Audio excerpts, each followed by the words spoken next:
पंच परमेश्वर। मुंशी प्रेमचंद्र की यह कहानी पंच परमेश्वर दर्शाती है कि उत्तरदायित्व हमें संवेदनशील और न्यायप्रिय बना देती है। और फिर यदि उत्तरदायित्व एक न्यायकर्ता या पंच का हो तो आपसी संबंध और मित्रता भी आड़े नहीं आती। पंच को न्याय के सिवा कुछ और दिखाई नहीं देता। कहानी शुरू करने से पहले आपसे अनुरोध है कि वीडियो को लाइक और सब्सक्राइब करें। आपका लाइक वीडियो को दूसरों तक पहुंचने में मदद करेगा। 6 भागों में बटी पंच परमेश्वर नामक इस कहानी में 2 मुख्य पात्र हैं। पहला अलगू चौधरी और दूसरा जुम्मन शेख। दोनों एक दूसरे के परम मित्र हैं। कहानी इस प्रकार है। जुम्मन शेख और अलगू चौधरी में गाढ़ी मित्रता थी। साझे में खेती होती थी। कुछ लेन देन में भी साझा था। एक को दूसरे पर अटल विश्वास था। जुम्मन शेख जब हज करने गए थे तब अपना घर अलगू चौधरी को सौंप गए थे और अलगू जब कभी बाहर जाते तो जुम्मन पर अपना घर छोड़ देते थे। उनमें न खान पान का व्यवहार था न धर्म का नाता, केवल विचार मिलते थे। मित्रता का मूल मंत्र भी यही है। इस मित्रता का जन्म उसी समय हुआ जब दोनों मित्र बालक ही थे और जुम्मन के पूज्य पिता जुमराती उन्हें शिक्षा प्रदान करते थे। अलगू ने गुरुजी की बहुत सेवा की, खूब प्याले धोए। उनका हुक्का एक क्षण के लिए भी विश्राम न लेने पाता था, क्योंकि प्रत्येक चिलम अलगू को आधे घंटे तक किताबों से अलग कर देती थी। अलगू के पिता पुराने विचारों के मनुष्य थे। उन्हें शिक्षा की अपेक्षा गुरु की सेवा शुश्रूषा पर अधिक विश्वास था। वे कहते थे कि विद्या पढ़ने से नहीं आती, जो कुछ होता है गुरु के आशीर्वाद से। बस गुरु जी की कृपा दृष्टि चाहिए। अतएव यदि अलगू पर जुमराती शेख के आशीर्वाद अथवा सत्संग का कुछ फल न हुआ तो यह मानकर संतोष कर लेना कि विद्योपार्जन में मैंने यथाशक्ति कोई बात उठा नहीं रखी। विद्या उसके भाग्य में ही न थी तो कैसे आती। मगर जुमराती शेख स्वयं आशीर्वाद के कायल न थे। उन्हें अपने सोटे पर अधिक भरोसा था और इसी सोटे के प्रताप से आज पास के गांवों में जुम्मन की पूजा होती थी। उनके लिखे हुए रेहननामे या बेनामी पर कचहरी का मुहर्रिर भी कदम न उठा सकता था। हल्के का डाकिया, कांस्टेबल और तहसील का चपरासी सब उनकी कृपा का आकांक्षा रखते थे। अतएव अलगू का मान उसके धन के कारण था तो जुम्मन शेख अपनी अनमोल विद्या से ही सबके आदर पात्र बने थे। भाग 2। जुम्मन शेख की एक बूढ़ी खाला थी। उनके पास कुछ थोड़ी सी मिल्कियत थी, परंतु उनके निकट संबंधियों में कोई न था। जुम्मन ने लंबे चौड़े वादे करके वह मिल्कियत अपने नाम लिखवा ली थी। जब तक दान पत्र की रजिस्ट्री न हुई थी तब तक खाला जान का खूब आदर सत्कार किया गया। उन्हें खूब स्वादिष्ट पदार्थ खिलाए गए। हलवे पुलाव की वर्षा सी की गई। पर रजिस्ट्री की मोहर ने इन खातिरदारियों पर भी मानो मुहर लगा दी। जुम्मन की पत्नी करीमन रोटियों के साथ कड़वी बातों के कुछ तेज तीखे सारन भी देने लगी। जुम्मन शेख भी निठुर हो गए। अब बेचारी खाला जान को प्रायः नित्य ही ऐसी बातें सुननी पड़ती थी। बुढ़िया न जाने कब तक जिएगी। 2-3 बीघे उसर क्या दे दिए, मानो मोल ले लिया हो। बघारी दाल के बिना रोटियां नहीं उतरती। जितना रुपया इनके पेट में झोंक चुके, उतने से तो अब तक गांव मोल ले लेते। कुछ दिन खाला जान ने सुना और सहा, पर जब न सहा गया तब जुम्मन से शिकायत की। जुम्मन ने स्थानीय कर्मचारी गृह स्वामी के प्रबंध देना उचित न समझा। कुछ दिन तक और यूं ही रोध होकर काम चलता रहा। अंत में एक दिन खाला ने जुम्मन से कहा, बेटा, तुम्हारे साथ मेरा निर्वाह न होगा। तुम मुझे रुपये दे दिया करो, मैं अपना पका खा लूंगी। जुम्मन ने धृष्टता से उत्तर दिया, रुपये क्या यहां फलते हैं? खाला ने नम्रता से कहा, मुझे कुछ रूखा सूखा चाहिए भी कि नहीं? जुम्मन ने गंभीर स्वर से जवाब दिया, तो कोई यह थोड़े ही समझा था कि तू मौत से लड़कर आई हो। खाला बिगड़ गई। उन्होंने पंचायत करने की धमकी दी। जुम्मन हंसे। जिस तरह कोई शिकारी हिरन के जाल की तरफ जाते देखकर मन ही मन हंसता है। वह बोले, हाँ जरूर पंचायत करो, फैसला हो जाए। मुझे भी यह रात दिन की खटखट पसंद नहीं।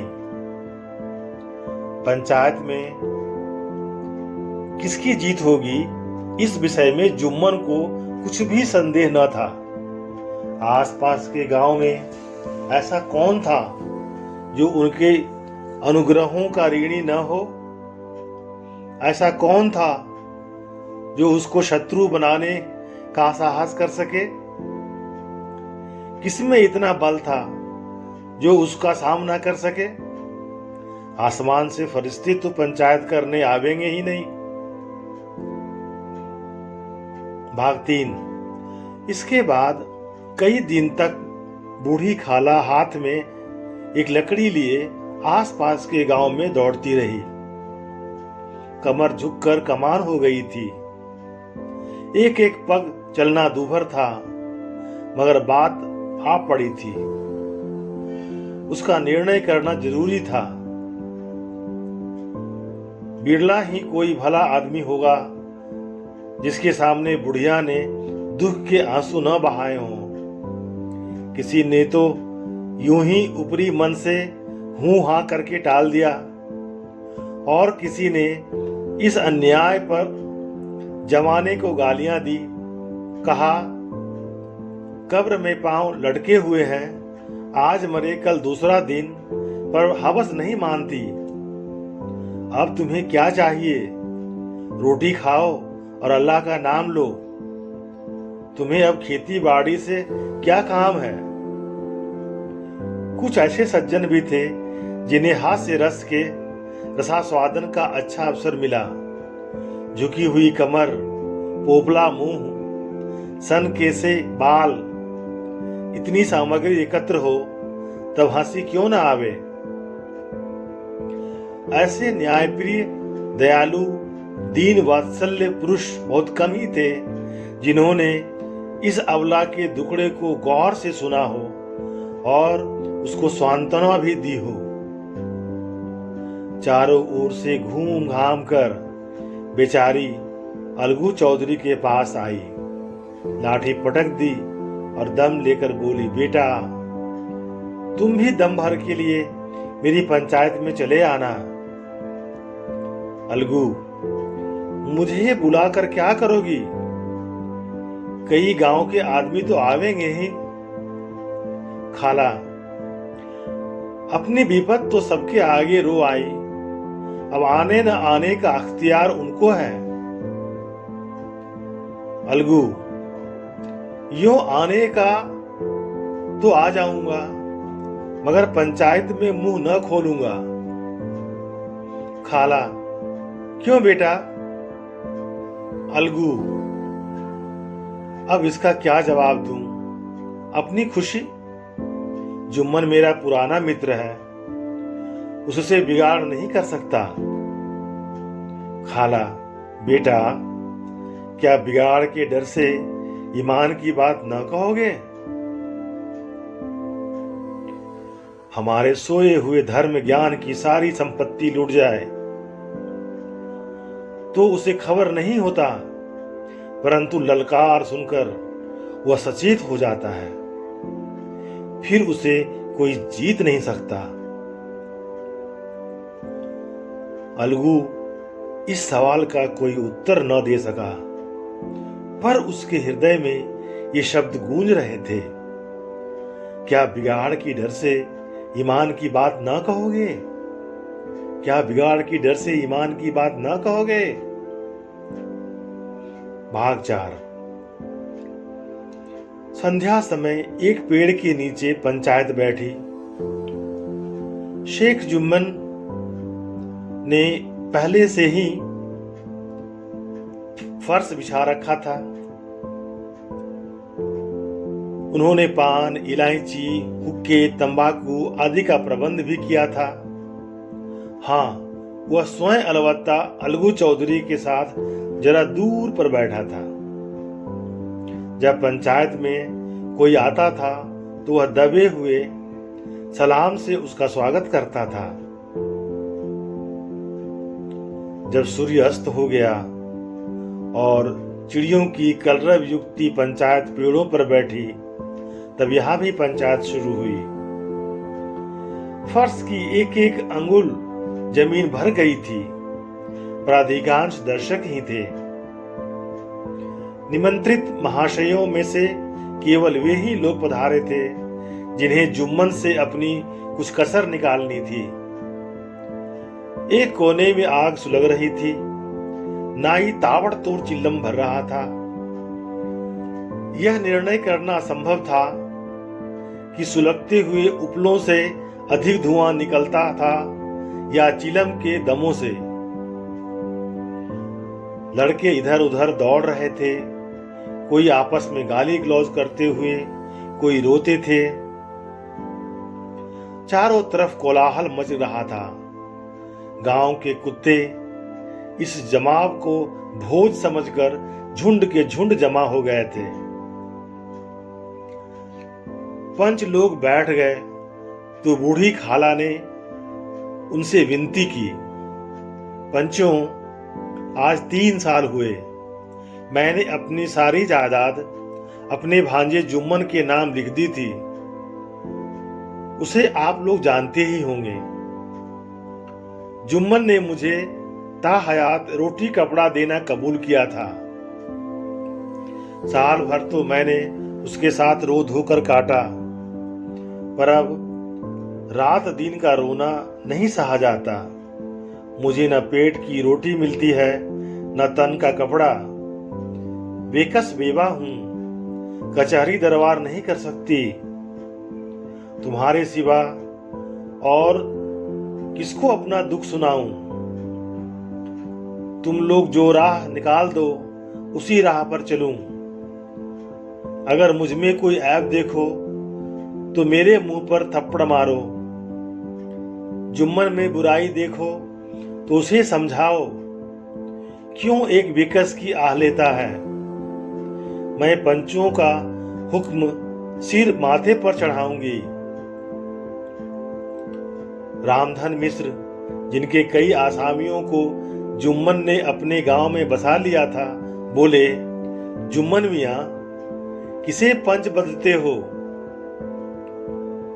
अभी से इसका निपटारा कर लो, फिर जो कुछ पंच कहेंगे वही मानना पड़ेगा।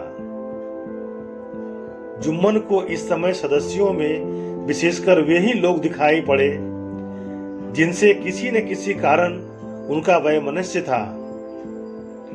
जुम्मन बोले, पंचों का हुक्म अल्लाह का हुक्म है, खाला जान जिसे चाहे उसे बदे, मुझे कोई उज्र नहीं। खाला ने चिल्लाकर कहा, अरे अल्लाह के बंदे, पंचों का नाम क्यों नहीं बता देता? कुछ मुझे भी तो मालूम हो।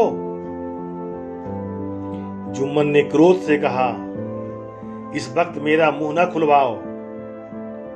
तुम्हारी बन पड़ी है, जिसे चाहो पंच बदो। खाला जान जुम्मन के आक्षेप को समझ गई। वह बोली, बेटा खुदा से डरो। पंच न किसी के दोस्त होते हैं, न किसी के दुश्मन।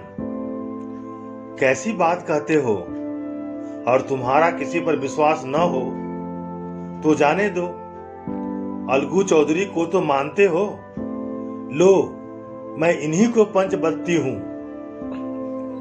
जुम्मन शेख आनंद से फूल उठे। तुरंत भावों को छिपाकर बोले, अलगू ही सही। मेरे लिए जैसा रामधन वैसा अलगू। अलगू इस झमेले में फंसना नहीं चाहते थे। वे कन्नी काटने लगे। बोले, खाला तुम जानती हो कि मेरी जुम्मन से गाढ़ी दोस्ती है।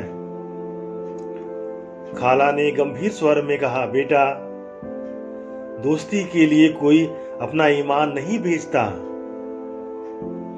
पंच के दिल में खुदा बसता है। पंचों के मुंह से जो बात निकलती है वह खुदा की तरफ से निकलती है। अलगू चौधरी सरपंच हुए। अलगू चौधरी सरपंच हुए।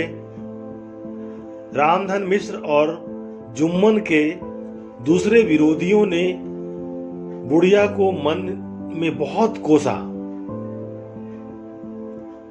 अलगू चौधरी बोले, शेख जुम्मन, हम और तुम पुराने दोस्त हैं। जब काम पड़ा तुमने हमारी मदद की है और हम भी जो कुछ बन पड़ा तुम्हारी सेवा करते रहे हैं। मगर इस समय तुम और बूढ़ी खाला दोनों हमारी निगाह में बराबर हो। तुमको पंचों से जो कुछ अर्ज करनी हो करो। जुम्मन को पूरा विश्वास था कि अब बाजी मेरी है। अलगू यह सब दिखावे की बातें कह रहा है। अतएव शांत चित होकर बोले, पंचों 3 साल हुए खाला जान ने अपनी जायदाद मेरे नाम हिब्बा कर दी थी। मैंने उन्हें ताहयात खाना कपड़ा देना कबूल किया था। खुदा गवाह है, आज तक मैंने खाला जान को कोई तकलीफ नहीं दी। मैं उन्हें अपनी मां के समान समझता हूं। उनकी खिदमत करना मेरा फर्ज है। मगर औरतों में जरा अनबन रहती है, इसमें मेरा क्या बस है। खाला जान मुझसे माहवार खर्च अलग मांगती है। जायदाद जितनी है वह पंचों से छुपी नहीं। इससे इतना मुनाफा नहीं होता कि माहवार खर्च दे सकूं। इसके अलावा हिब्बा नामे में माहवार खर्च का कोई जिक्र नहीं है। नहीं तो मैं भूलकर भी इस झमेले में न पड़ता। बस मुझे यही कहना है, आइंदा पंचों का अख्तियार है, जो फैसला चाहे करे। अलगू चौधरी को हमेशा कचहरी से काम पड़ता था। अतएव वह पूरा कानूनी आदमी था। उसने जुम्मन से जीरा शुरू की। एक एक प्रश्न जुम्मन के हृदय पर हथौड़े की चोट की तरह पड़ता था।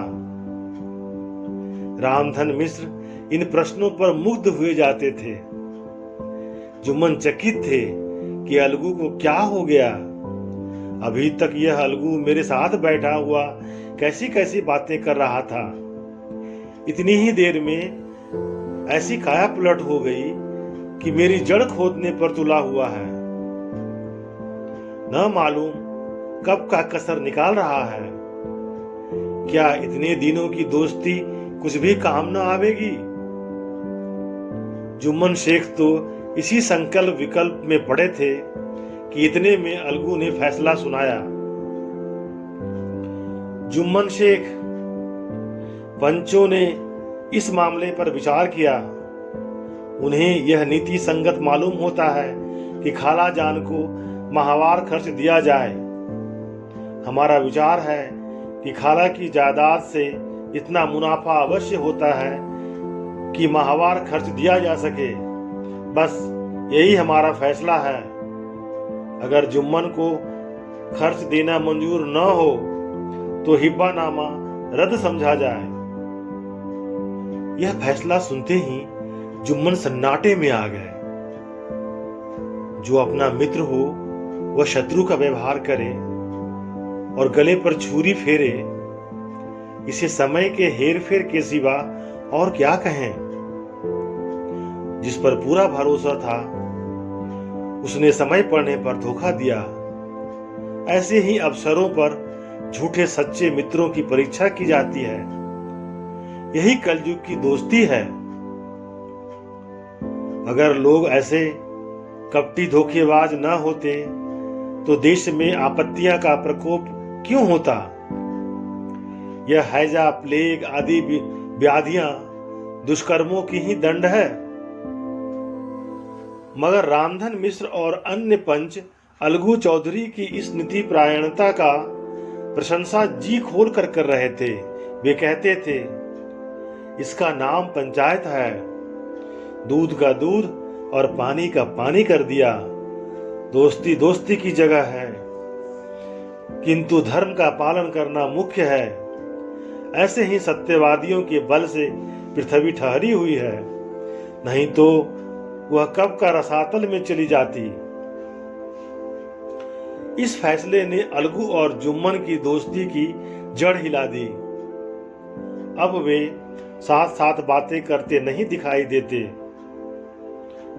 इतना पुराना मित्रता रूपी वृक्ष सत्य का एक झोंका भी न सह सका।